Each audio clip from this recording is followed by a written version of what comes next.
ನೋಡಿ ಈ ದಾರಿ ಇವರ ಕಾಲೋನಿಗೆ ಹೋಗೋ ದಾರಿ ಅಂತೆ.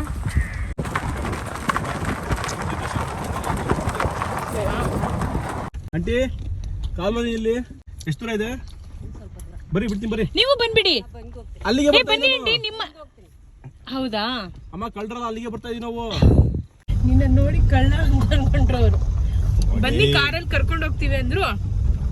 ನೋಡಿ ಕಾಡಲ್ಲಿ ನಾವು ಮತ್ತೆ ನೀವು ನಮ್ಮ ಬ್ಲಾಗ್ 100 ಹಳ್ಳಿಗಳನ್ನ 100 ಹಳ್ಳಿಗಳನ್ನ ತೋರಿಸ್ಬೇಕಂತ ಶುರು ಮಾಡಿರೋ ಕತೆ ಇದು. ಈಗ ಫಸ್ಟ್ ನೋಡೋಣ ಮುಂದೆ ಯಾವ್ಯಾವ ಹಳ್ಳಿಗಳು ಕವರ್ ಆಗಿ. ಉತ್ತಮ ಹಳ್ಳಿಗೆ ಬಂದಿರೋ ಹೆಗ್ಗಳಿಕೆ ನಂದು. Yes, credits goes to him. Credits ಏನು ಬೇಡಪ್ಪ, ತಗೋ ಪರವಾಗಿಲ್ಲ, ಇಟ್ಕೋ. ನಂದು ಒಂದು ಚಾನಲ್ ಇಷ್ಟಿದೆ, ಶೇರ್ ಮಾಡಿ. ಇವಂದು ಕೂಡ ಒಂದು ಚಾನಲ್ ಇದೆ, ಲಿಂಕ್ ಹಾಕಿರ್ತೀನಿ, ಪ್ಲೀಸ್ ನೋಡಿ. ಹುಡುಗನಿಗೆ ಟ್ರಾವೆಲಿಂಗ್ ಅಂದ್ರೆ ಬಹಳ ಇಷ್ಟ. ಹೇಳಿದೆ ನಾನು, ಬದುಕೋ ನಿನ್ನ ಲೈಫ್ನ ಅಂತ. ಶುರು ಮಾಡ್ತೀನಿ ಅಂತ ಹೇಳಿದಾನೆ, ನೋಡೋಣ. ಇದೆ ಅಂತೆ ಲೇಬರ್ಸ್ ಕಾಲೋನಿ.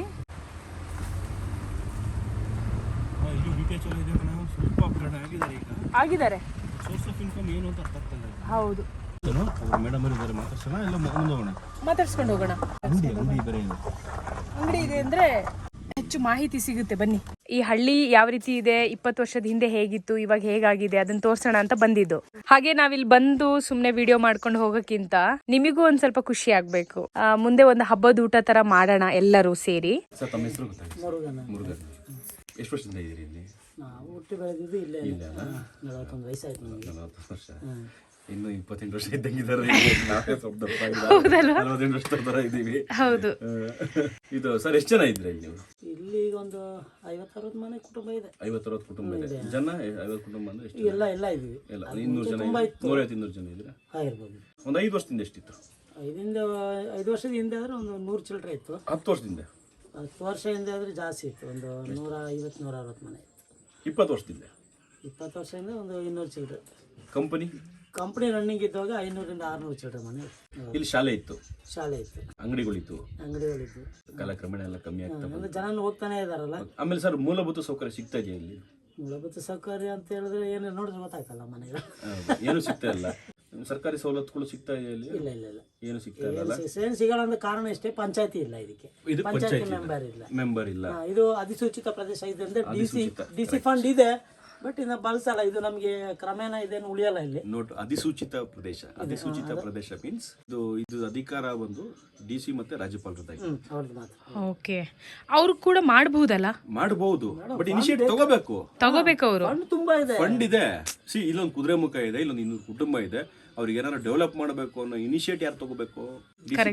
ಸಂಬಂಧಪಟ್ಟವರು. ಸ್ಟೇಟ್ ಗೌರ್ಮೆಂಟ್ ಅದಕ್ಕೆ ಹೌದಪ್ಪ ಇಲ್ಲಿ ಇಷ್ಟು ಕುಟುಂಬ ಇದೆ, ಅದಕ್ಕೆ ವ್ಯವಸ್ಥಿತ ಅವ್ರಿಗೆ ಏನಿದೆ ವ್ಯವಸ್ಥೆ ಮಾಡಬೇಕು, ಇಲ್ಲಿ ಬದುಕಕ್ಕಾದ್ರೆ ಪರ್ಯಾಯ ವ್ಯವಸ್ಥೆ ಮಾಡಬೇಕು. ಸುಮ್ಮನೆ ಆಶ್ವಾಸನೆ ಕೊಡೋದಲ್ಲ. ಹೌದು, ಏನಾದ್ರು ಒಂದು ಬೇಕು. ಹೌದು, ನೀಡಿದೆ. ಹೌದು, ಕಾಣ್ತದೆ ಕಣ್ಮುಂದೆ ಅಲ್ವಾ? ಹೇಳಿದ್ದು ನೀವೇ ನೋಡಿದ್ರೆ ಕಾಣುತ್ತಿಲ್ಲ. ಮತ್ತೆ ಏನಂದ್ರೆ ನೀರಿನ ಸಮಸ್ಯೆ ತುಂಬಾ ಇತ್ತು. ಈ ಸಲ MLA ಅವರು ಒಂದು 10 ಲಕ್ಷ ರೂಪಾಯಿ ಫಂಡ್ ಮಾಡಿ ನೀರಿನ ವ್ಯವಸ್ಥೆ ಚೆನ್ನಾಗಿ ಮಾಡಿಕೊಟ್ಟಿದ್ದಾರೆ. ಓಡಿದೆ. ವಿದ್ಯುತ್ ಅಂತೂ ಹೇಳಲಿಲ್ಲ. ವಿದ್ಯುತ್ ಇಲ್ಲ. ವಿದ್ಯುತ್ ಇದೆಯಲ್ಲ ಅಲ್ಲಿ? ಇದಂದ್ರೆ ಅದ್ರ ಲೈನ್ ಅದನ್ನ ಅಲ್ಲಿ ಮಾತ್ರ ವಿದ್ಯುತ್ ಇದೆ, ಇಲ್ಲಿಗೆ ಹಾಕಿಲ್ಲ. ಟೀಚರ್ ಮನ್ಸು ಮಾಡಲಿಲ್ಲ. ಅಂದ್ರೆ ಅಲ್ಲಿರೋದು ಕ್ವಾರ್ಟರ್ಸ್, ಗೌರ್ಮೆಂಟ್ ಕ್ವಾರ್ಟರ್ಸ್, ಸರ್ಕಾರಿ ನೌಕರರಿಗೆ ಮಾತ್ರ ವಿದ್ಯುತ್ ಸೌಲಭ್ಯ ಇದೆ. ಆದ್ರೆ ಅಲ್ಲಿರೋದೆಷ್ಟು ಒಂದು 20-25 ಜನ ಇರ್ಬೋದಾ? ಅಷ್ಟು ಇಲ್ಲ, 6-7 ಪ್ಲಸ್ ಇರ್ಬೋದು. ಅಷ್ಟು ಜನಕ್ಕೆ ವಿದ್ಯುತ್ ಸವಲತ್ತಿದೆ. 6-7 ಜನಕ್ಕೆ ವಿದ್ಯುತ್ ಸವಲತ್ತಿದೆ. ಆದ್ರೆ ಇವ್ರಿಗೆ ಇಲ್ಲಿ ವಿದ್ಯುತ್ ಸವಲತ್ತು ಕಲ್ಪಿಸಿಲ್ಲ. ಯಾಕೆ ಅಂದ್ರೆ ಅದು ಡಿಫರೆನ್ಸ್. ನಮಗೆ ನೋಡಿ ಕಲ್ಮಕ್ಕಿಯಲ್ಲಿ ಸೈಟ್ ಅಲರ್ಟ್ ಆಗಿದೆ. 10 ಎಕರೆ ಅಷ್ಟಗುಪ್ತ ಅವರು ಇದ್ದಾಗ ಮಾಡಿಟ್ಟಿದ್ದು. ಅದು ಬೇರೆ ಹಂಚೋದಕ್ಕೂ ಹಾಕಲ್ಲ, ನಮಗೂ ಹಂಚಲ್ಲ. ಹಂಗೆ ಇಟ್ಟಿದ್ದಾರೆ. ಅದ್ಯಾಕಂದ್ರೆ ಅವರು ಮೀಸಲಾತಿ ಮಾಡಿಬಿಟ್ಟಿದ್ದಾರೆ ಕುದುರೆಮುಖದವರಿಗೆ ಅಂತಾನೆ. ಅದು ಬೇರೆ ಹಂಚಕ್ಕೂ ಆಗಲ್ಲ. ರಾಜಕೀಯ ಬೇರೆಯವ್ರಿಗೂ ಕೊಡಲ್ಲ, ನಮಗೂ ಹಾಗೆ ಮಾಡಿ. ಇಲ್ಲ ನಾವು ಇರೋ ಜಾಗ ನಮ್ಗೆ ಸ್ವಂತ ಅಂತ ಹೇಳ್ತಾರೆ, ಅದನ್ನು ಹೇಳಲ್ಲ. ಈ ಬಂಡವಾಳ ಹಾಕಕ್ಕೆ ನಮಗೆ ಧೈರ್ಯ ಇಲ್ಲ. ಬಂದು ಖಾಲಿ ಮಾಡ್ಕೊಂಡು ಹೋಗಿ ಈ ಹಾಕಿರೋ ದುಡ್ಡು ಯಾರು ಕೊಡ್ತಾರೆ ನಮಗೆ? ಇದೆಲ್ಲ ಗೊಂದಲದ ಬದುಕು. ಮನೆ ಮಾಡ್ಕೊಂತೀವಿ, ಧೈರ್ಯ ಇಲ್ಲ. ಅವರಿಗೆ ಒಂದ್ ಹೊರಗೆ ಹೋಗ್ರಿ ಅಂದ್ರೆ ಹೋಗ್ಬಿಡ್ತಾರೆ. ಒಂದ್ ಜಾಗ ಕೊಟ್ಟನಾದ್ರೂ ಹೋಗ್ಬಿಡ್ತಾರೆ. ಆ ಕಡೆನೂ ಇಲ್ಲ, ಈ ಕಡೆನೂ ಅಲ್ಲ. ಇಲ್ಲಿಗೆ ಸೋರ್ಸ್ ಆಫ್ ಇನ್ಕಮ್ ಏನಿದೆ ಸರ್? ಏನಿಲ್ಲ, ಎಲ್ಲ ಕೂಲಿ ಕೆಲಸ, ತೋಟ ಕೆಲಸಕ್ಕೆ ಹೋಗ್ತಾರೆ. ಈಗ ನೋಡಿ, ಇನ್ನು ಕಾಫಿಯನ್ನು ಸ್ಟಾರ್ಟ್ ಆದ್ರೆ ಮಾತ್ರ ಕೆಲಸ. ಎಲ್ಲ ಸದೆ ಹೊಡೆಯಕ್ಕೆ ಒಂದು 2-3 ಜನ ಕರೀತಾರೆ. ಮತ್ತೆ ಏನಿಲ್ಲ. ಇನ್ನೇನೋ ಬೇಕಾ ಹೊರಗೆ ಹೋಗ್ಬೇಕು ನಾವು ದುಡಿಯಾಕೆ.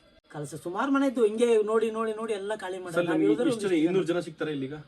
ಇಂಡಿವಿಜುವಲ್ ಸಿಗ್ತಾರೆ ಹಂಗೆ ಎಲ್ಲ ಆ ಕಡೆ ಈ ಕಡೆ ಎಲ್ಲ ಮನೆಗಳಿದ್ದಾವೆ ಒಂದು 200 ಜನ ಇದ್ದಾರೆ.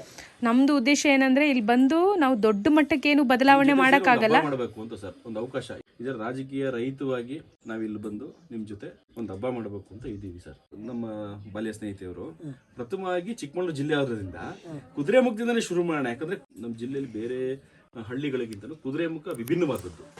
ಸೊ ಹಂಗಾಗಿ ಇಲ್ಲಿಂದನೇ ಶುರು ಮಾಡೋಣ ಅಂತೇಳಿ ತೀರ್ಮಾನ ಮಾಡಿದ್ದಾರೆ. ಸೊ ಒಂದು ಹಬ್ಬದ ಮೂಲಕ ಅಷ್ಟು ಶುರು ಮಾಡೋಣ ಅಂತೇಳಿ. ಯಾಕಂದ್ರೆ ನಾವು ಬೇರೆ ಏನು ಹೇಳಕ್ ಆಗಲ್ಲ, ಅದ್ ಮಾಡ್ತೀವಿ ಇದ್ ಮಾಡ್ತೀವಿ ಅಂತೆಲ್ಲ. ಇದಂತೂ ನಾವು ಖಂಡಿತ ಮಾಡ್ಬೋದು. ಅಂಡ್ ಇದೊಂಥರ ಚೆನ್ನಾಗಿರುತ್ತೆ. ಆಡಂಬರ ಮತ್ತೆ ಆಸೆ ಎಲ್ಲೂ ಇರಲ್ವೋ ಅಲ್ಲಿ ಪ್ರೀತಿ ಇರುತ್ತೆ. ಆಡಂಬರ ಆಸೆ ಬಂತು ಅಂದ್ರೆ ನಿಜವಾಗ್ಲೂ ಎಲ್ಲ ಕಮರ್ಷಿಯಲ್ ಆಗುತ್ತೆ. ಈ ಮಾತು ಯಾಕೆ ಬಂದಿದೆ ಅಂದ್ರೆ ಮುರುಗನ್ ಸರ್ ಬನ್ನಿ ಊಟ ಮಾಡ್ಕೊಂಡು ಹೋಗಿ ಅಂತ ಹೇಳಿದ್ರು, ಅದು ರೆಕಾರ್ಡ್ ಆಗಿಲ್ಲ. ಹಳ್ಳಿಯಲ್ಲಿ ಪ್ರತಿಯೊಬ್ರು ಮನೆಗೆ ಬಂದಾಗ ಈ ಮಾತು ಹೇಳ್ತಾರೆ. ಸೊ ಪ್ರಮೋದ್ ಹೇಳಿದ ಅದೇ ಆಡಂಬರ ಮತ್ತು ಆಸೆ ಎಲ್ಲಿರುತ್ತೋ ಅಲ್ಲಿ ಪ್ರೀತಿ ಇರಲ್ಲ ಅಂತ ಅಷ್ಟೇ. ಇದು ರಿಯಾಲಿಟಿ ಅಲ್ವಾ sir? Thank you sir. Thank you so much. ನೋಡಿ ಇಲ್ಲೊಂದು ಮನೆ. ತಮಿಳ್ ತೆರಿ ಮಾ ಊಟ ಮಾಡ್ದ ತಾಯಿ? ಊಟ ಆಯ್ತು. ಹೌದಾ? ಏನ್ ಮಾಡ್ದಮ್ಮ? ಅನ್ನ ಸಾರು ಬೇರೆ. ನನಗೆ ಊಟ ಹಾಕಲ್ಲ ಮತ್ತೆ? ಊಟ ಹಾಕಲ್ಲ ನನಗೆ? ಹಾಕ್ತೀನಿ. ಹಿಂಗೆ ಬೆಂಗಳೂರಲ್ಲಿ ಊಟ ಹಾಕ್ತಿದ್ರೆ ಹಾಕ್ತಾರೆ ಯಾರಾದ್ರು? ನಿನಗೇನು ಕಟ್ ಮಸ್ತ್ ಆಗಿದ್ಯಾ ಹೋಗ ದುಡ್ಕೋತೀನಿ ಅಂತಾರೆ. ಹೌದು. ಏನ್ ಊಟ ಮಾಡಿದೀರಾ? ಅನ್ನ ಸಾರು ಬೇಳೆ ಅನ್ನ ಅಷ್ಟೇ. ಕೆಲಸ ಏನ್ ಮಾಡ್ತೀರಾ? ಕೆಲ್ಸಕ್ಕೆ ಹೋಗಲ್ಲ, ನನಗೆ ನಡೆಯಕ್ಕೆ ಆಗಲ್ಲ, ಕೋಲ್ಕೊಂಡು ನಡೀತೀನಿ. ಮತ್ತೆ ಇಲ್ಲಿ ಜೀವನ ಎಲ್ಲ? ಜೀವನ ನನಗೆ ದುಡ್ಡು ಬರೋದು ಗೌರ್ಮೆಂಟ್ 600 ಅಷ್ಟೇ. 600 ರೂಪಾಯಿ ಬರುತ್ತಾ? 600 ರೂಪಾಯಲ್ಲೇ ನಿಮ್ಮ ಜೀವನನಾ ಇಡೀ ತಿಂಗಳದು? ಸೊಸೈಟಿಲಿ ಅಕ್ಕಿ ಕೊಡ್ತಾರ, ಹಾ ಅದ ಇಟ್ಕೊಂಡು ಜೀವನ ಮಾಡೋದು. ಅಲ್ಲ ಒಂದ್ ಲೆಕ್ಕದಲ್ಲಿ ಒಳ್ಳೇದಲ್ವಾ ಈ ಸೊಸೈಟಿ? ಅದೆಲ್ಲ ಇದು ಹ್ಯಾಂಡಿಕ್ಯಾಪ್ಟ್ ಕೊಟ್ಟದಲ್ಲಿ ಇವರಿಗೆ ಅಲ್ಲಮ್ಮ ಸಿಗ್ತಾ ಇದೆ. ಸಿಗ್ತಾ ಇದೆ. ಈ ಮನೇಲಿ ಎಷ್ಟು ಜನ ಇದ್ದೀರಮ್ಮ ನೀವು? ನಾವ್ ಒಂದೇ. ನೀವು ಒಬ್ರೇ ಇರ್ತೀರಾ? ಅಮ್ಮ ನಿಮ್ ಮನೆ ನೋಡ್ಬೋದಲ್ಲ ನಾವು? ಇಲ್ಲಿ ಬಾಗ್ಲೆ ಏನು ಇಲ್ಲಲ್ಲ? ಇಲ್ಲ. ಪ್ರಾಣಿಗಳೆಲ್ಲ ಬರುತ್ತಲ್ಲ? ದನ ಕೋಳಿ. ಸರಿಮ್ಮ ಬರ್ತೀವಿ ಒಂದಿನ ನಿಮ್ಮನ್ನ ಭೇಟಿ ಮಾಡಕ್ಕೆ. ಏನು ಇಲ್ಲ ಸುಮ್ನೆ ಬಂದ್ವಿ ನೋಡೋಣ ಅಂತೇಳಿ. ಬಟ್ ಇಷ್ಟೆಲ್ಲ ಆಳವಾಗಿದೆ ಈ ಕುದುರೆಮುಖ ಅಂತ ಗೊತ್ತಿಲ್ಲ. ಕುದುರೆಮುಖ ಅಂದ್ರೆ ನಾವು ತಿಳ್ಕೊಂಡಿದ್ದೇನು ಒಂದು ಬೈಕಲ್ಲಿ ಬರೋದು ಜಾಲಿ ರೈಡು, ಒಳ್ಳೆ ಮಳೆ, ಒಳ್ಳೆ ಗಾಳಿ, ಒಳ್ಳೆ ಒಳ್ಳೆ hand gloves, jacket, photo shoot. ನಿಜವಾದ ಕುದುರೆಮುಖ ಅಂದ್ರೆ ಇದೆ. ಇನ್ನೊಂದಿನ ಬರ್ತೀವಿ ನಾವು. ನಿಜ.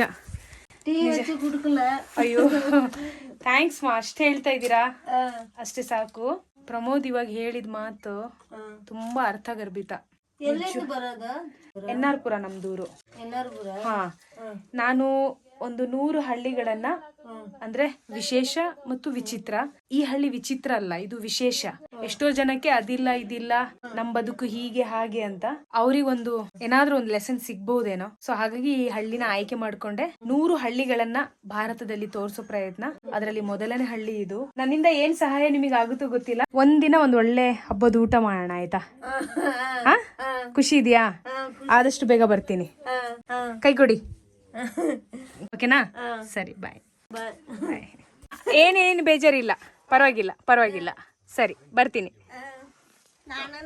ಹಾ, ತೊಂದ್ರೆ ಇಲ್ಲಮ್ಮ. ಹಾ, ಇದು ಟಿವಿ ರೂಮ್. ಇದು ಅಂದ್ರೆ ಇಲ್ಲೆಲ್ಲ ಲೇಬರ್ಸ್ ಇದ್ರಲ್ಲ, ಅವ್ರಿಗೆ ಯಾವ್ದಾರ ಒಂದು ಪಿಕ್ಚರ್ ಹಾಕಿ ತೋರ್ಸೋರು ಇಲ್ಲಿ. ಓ, ಅದನ್ನ ಎಲ್ಲ ಕುತ್ಕೊಂಡು ನೋಡೋರು. ಅದೇ ಎಂಟರ್ಟೈನ್ಮೆಂಟ್ ಇಲ್ಲಿ. ಆಗ ಅಲ್ವಾ? ಇಲ್ಲಿ ಟಿವಿ ಹಾಕಿ ತೋರ್ಸೋರ? ಇವ್ರಿಗೆ ಕೇಳಿ.